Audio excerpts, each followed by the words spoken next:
दोस्तों नमस्कार। दोस्तों आज मैं एक ऐसा टॉपिक आपके साथ डिस्कस करने वाला हूं जिस पर लगातार कई एग्जाम्स में क्वेश्चन पूछे गए हैं। इवन आपका जो एलडीसी का पेपर हुआ था पिछले दिनों और यूपीएससी में भी ये क्वेश्चन पूछा गया है सिंगल सेल प्रोटीन के बारे में, जिसे हम शॉर्ट में कहते हैं एससीपी। सिंगल सेल प्रोटीन क्या होती है, इसके क्या फंक्शन है, ये क्या काम आएगी, ये सारी बातें हम करने वाले हैं। कैसे इसे बनाया जाता है, इसकी उपयोगिता पर भी बात करेंगे। तो देखिए दोस्तों, यहां पर एक इमेज आपको दिख रही है, ये सिंगल सेल प्रोटीन की ही एक इमेज है जो आपको ऐसे बताने के लिए हमने यहां लगा दिया है।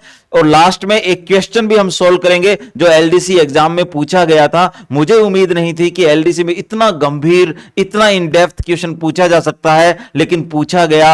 हो सकता है आरएस प्रीलिम्स में भी पूछा जाए, दूसरे एग्जाम में भी पूछा जाए। इसलिए हम सिंगल सेल प्रोटीन के बारे में हर एक चीज आज क्लियर कर लेंगे। ठीक है, आप जुड़े रहिए दोस्तों, क्लास को शेयर भी करते रहना है। चलिए, ये सिंगल सेल प्रोटीन जिसे हम शॉर्ट में एससीपी कहते हैं, ये क्या चीज है। देखिए दोस्तों, सिंगल सेल प्रोटीन का मतलब होता है सूक्ष्म जीवों के मृत व सूखे रूप। ठीक है, सूक्ष्म जीवों के सूखे व मृत रूप को ही हम क्या कहते हैं दोस्तों, सिंगल सेल प्रोटीन। यानी इसमें माइक्रो ऑर्गेनिज्म का इस्तेमाल किया जाता है, लाइक कवक, शैवाल, जीवाणु, ईस्ट, जिसे खमीर भी कहते हैं, इनका इस्तेमाल होता है इसे बनाने में। जब वो सूख जाते हैं तो उसी को ही सिंगल सेल प्रोटीन कह दिया जाता है। ये इतनी फायदेमंद है कि इसको भविष्य का भोजन की संज्ञा दी जाती है, इसको वैकल्पिक भोजन की संज्ञा दी जाती है। इवन यहां तक कहा जाता है कि जो बच्चे मेल न्यूट्रिशन का शिकार हो गए हैं, जो बच्चे कुपोषण का शिकार हो गए हैं, उनके लिए भी ये इतना अच्छा भोजन है कि आप उन्हें ठीक कर सकते हैं। इसके अलावा मानव आहार में तो इस्तेमाल हो ही रहा है दोस्तों, पशु आहार में भी ये इस्तेमाल होता है। तो आपको ध्यान रखना है कि ये क्या है और इसके बारे में एक एक चीज हमें क्लियर करते हुए जाना है। दोस्तों, सिंगल सेल प्रोटीन शब्द 1966 में एक व्यक्ति कैरोल विल्सन ने सबसे पहले यूज किया था। किसने यूज किया था दोस्तों? कैरोल विल्सन ने। और उन्होंने कहा कि सूखे सूक्ष्म जीवों की जो कोशिकाएं होती हैं वो सिंगल सेल प्रोटीन है और बहुत ज्यादा उपयोगी है, क्योंकि उसमें लगभग 40% प्रोटीन होती है। उसमें कार्बोहाइड्रेट है, उसमें फैट है, उसमें खनिज लवण है, उसमें विटामिन है। और दोस्तों, विटामिन B1 जिसे हम थायमीन कहते हैं, विटामिन B2 जिसे राइबोफ्लेविन कहते हैं, विटामिन ई जिसे हम टोकोफेरोल कहते हैं, ये तीनों विटामिन की प्रचुरता सिंगल सेल प्रोटीन में मिलती है दोस्तों। मुर्गी पालन हो, आपका मछली का पालन हो, पशु पालन हो, सब में इसका यूज होने लगा है। क्यों? क्योंकि ये बहुत उपयोगी है। आगे देखते हैं दोस्तों, यहां पर ये जो सूक्ष्म जीव शब्द लिखा गया है, इसका मतलब है जीवाणु, इसका मतलब है शैवाल, इसका मतलब है कवक, इसका मतलब है खमीर।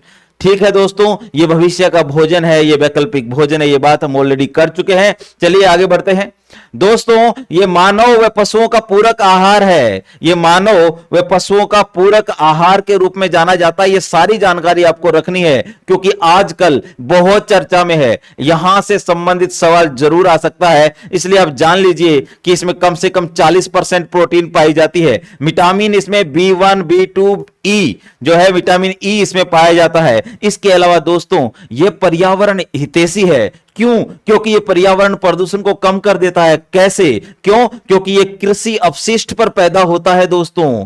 कृषि अपशिष्ट को पर पैदा होने की वजह से ये पर्यावरण हितैषी है, इको फ्रेंडली है। तो ये बात भी आपको याद रखनी है, स्टेटमेंट के रूप में एक एग्जाम में पूछी गई है। इसके बाद जो हम क्वेश्चन सोल्व करेंगे तब आप देखेंगे। चलिए आगे बढ़ते हैं दोस्तों। इसका जो उत्पादन है मोनोकल्चर व सेल कल्चर विधि से किया जाता है। सेल कल्चर विधि का मतलब है कि ये जो सिंगल सेल होती है, यहां तो अलैंगिक जनन होता है और एक सेल से मल्टीपल सेल्स बनती जाती है। यदि उसको हम आर्टिफिशियल एनवायरनमेंट में करने लग जाएं या उसको खेती के रूप में करने लग जाएं तो वो कल्चर हो जाता है दोस्तों। तो सेल कल्चर के माध्यम से किया जाता है। इसके उत्पादन के बड़े चरण हैं, उन चरणों के बारे में भी हमें जो है ध्यान रखना चाहिए कि किस सीक्वेंस में इन्हें पैदा किया जाता है। तो दोस्तों, सबसे पहले तो उपयुक्त स्ट्रेन का चयन होगा। स्ट्रेन का मतलब है दोस्तों या तो जीवाणु या कवक या शैवाल या यीस्ट, इनमें से कोई एक। ठीक है ना, शुरुआत में। तो सबसे पहले तो आपको सेलेक्ट करना है कि किसका उत्पादन करना है, नंबर 1। दूसरा, उसके बाद चूंकि वो अवशिष्ट पर ग्रो करेगा तो वहां पर किण्वन होता है दोस्तों, फर्मेंटेशन, जिसके माध्यम से इथेनॉल बनता है। आपको ये प्रोसेस पता ही है कि ऑक्सीजन की अनुपस्थिति में सूक्ष्म जीव इथेनॉल बना देते हैं, ठीक है ना। उस प्रक्रिया का नाम फर्मेंटेशन या किण्वन है। फिर आप देखेंगे कि एक बार जब ये अवशिष्ट पर उगने लगता है उसके बाद इसकी कटाई होती है। कटाई करने के बाद दोस्तों, कटाई के बाद इसका उपचार किया जाता है, फिर खाद्य प्रसंस्करण यानी फूड प्रोसेसिंग होती है। तो ये सीक्वेंस है दोस्तों। याद रखना है कि सिंगल सेल प्रोटीन के उत्पादन में कौन कौन से चरण जो है उनका सीक्वेंस क्या है, ये याद रखिएगा। चलिए आगे बढ़ते हैं। यहां आप देखेंगे दोस्तों कि सिंगल सेल प्रोटीन के कुछ उदाहरण मैं आपको बता रहा हूं, ये भी आ सकते हैं। वायरस लिखा हुआ आएगा दोस्तों, काट देना उसे, ठीक है दोस्तों। देखिए, जीवाणु होता है सिंगल सेल प्रोटीन का एग्जांपल, मशरूम भी होता है, स्पाइरुलिना, स्पाइरुलिना या स्पाइरुलिना जो है, स्पिरुलिना या स्पाइरुलिना बहुत इंपॉर्टेंट है, बहुत ज्यादा यूज हो रहा है। क्लोरेला, खमीर या यीस्ट, दोस्तों मानव के खाने लायक ये एक ही है, बाकी से एलर्जी हो जाती है। तो याद रखना कि मानव, यदि यह सवाल आ जाए कि मानव के खाने के लिए सबसे ज्यादा उपयुक्त कौन सी सिंगल सेल प्रोटीन है, आपका आंसर होगा दोस्तों खमीर, ठीक है। फिर साइनोबैक्टीरिया भी ऐसा ही है, सेवाल और मोल्ड, ये सारे क्या है दोस्तों, सिंगल सेल प्रोटीन के अच्छे उदाहरण माने जाते हैं। तो याद रखिएगा। आगे देखते हैं इसका उपयोग कहां होता है दोस्तों। इसका उपयोग जो है मानव आहार के रूप में होता है, क्योंकि इसमें प्रोटीन, फैट, कार्बोहाइड्रेट, विटामिन और खनिज लवण यानी पूरा ये संतुलित भोजन है। फिर आप देखिए, कुपोषित बच्चों के लिए अच्छा पूरक आहार है। मानव के लिए सर्वाधिक उपयुक्त कौन सा, ये तो मैं बता ही चुका हूं।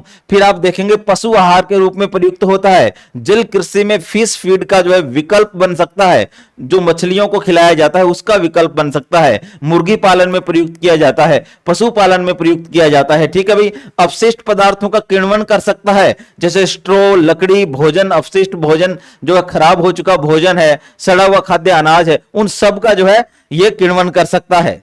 फिर आप देखेंगे कि इसके औद्योगिक अनुप्रयोग भी बहुत सारे हैं, जैसे ये एमिनो एसिड का निर्माण कर सकता है, इसकी सहायता से किया जाता है। विटामिन इसकी सहायता से बनाए जाते हैं। विटामिन भी कौन से दोस्तों, B1, B2 और E। याद रखिएगा, यहां विटामिन डी लिखा आएगा, उसको गलत कर देना। इन 3 विटामिन को अच्छे से याद कर लीजिए। और फिर एंजाइम का निर्माण भी इसकी सहायता से हो सकता है। पर्यावरण हितैषी है, क्यों, क्योंकि जमीन का इस्तेमाल कम करता है, पानी का भी इस्तेमाल कम करता है दोस्तों। जो भविष्य का संकट है पानी, उसका भी समाधान खोजता है, तो इसकी खेती और ज्यादा पॉपुलर होने वाली है।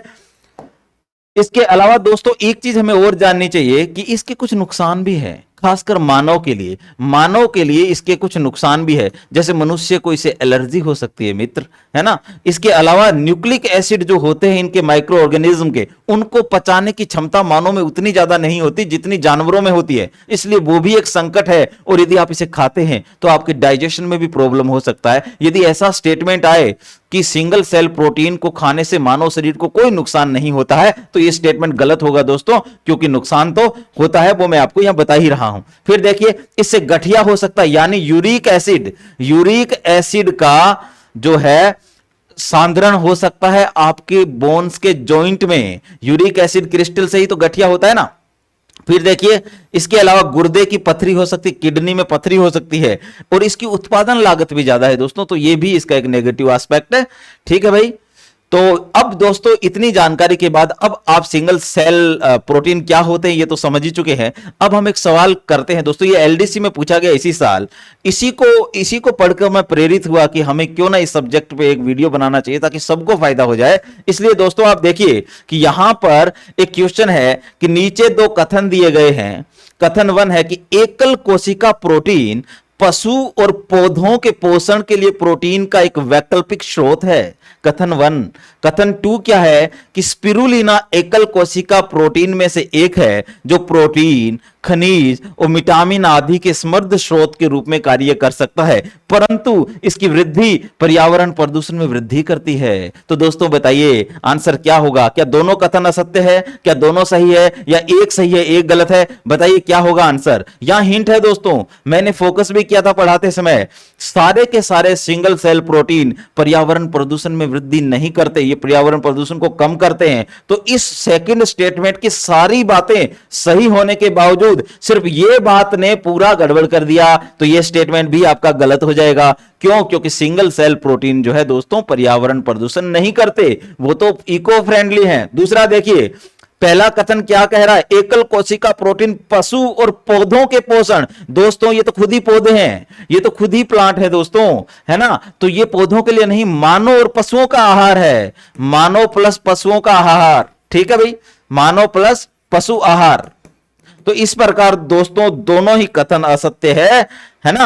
और ये क्वेश्चन आप तभी कर पाते जब आपको सिंगल सेल प्रोटीन के बारे में सारी जानकारी होती। तो दोस्तों आपको बहुत अच्छे से वीडियो देख लेना है, और मैं तो ये वीडियो के लास्ट में बोल रहा हूं, इसका मतलब आपने वीडियो देख लिया है। शेयर जरूर करना दोस्तों। Thank you very much, thank you.